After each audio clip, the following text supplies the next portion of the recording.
Okay, 2 containers of water. This is just warm tap water, 100 degrees. The only reason I put it in that is so they have a little heat, so they don't cool down the hot water to about 140 degrees. So zip ties, just convenience in holding them. I'm going to put them in the warm water. This should open up pretty darn fast because the water they were pre-warmed to about 100 degrees.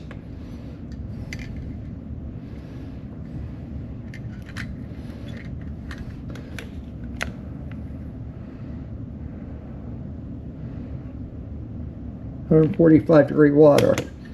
They should be opening about now, and they are. See, they're quite a ways open. Now, what's equally important, both of them are open about the same.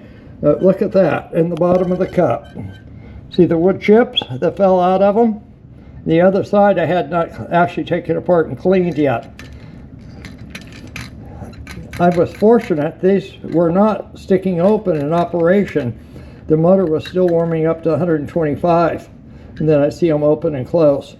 Now I'm going to drop them in this 100-degree water. This is just as important as the opening. They should close fairly quickly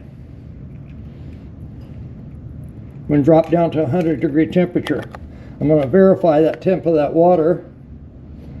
Actually 104. It's been about long enough, they should be about closed. And if you can see that, they are completely closed. So they're doing everything they're supposed to do. I'm pleased with that. Guys often think of them as sticking closed and overheating. Very rarely the case. It's usually a case they're sticking open and the motor won't warm up to 125 degrees fast enough. They jump on it hard and cold seize the motor.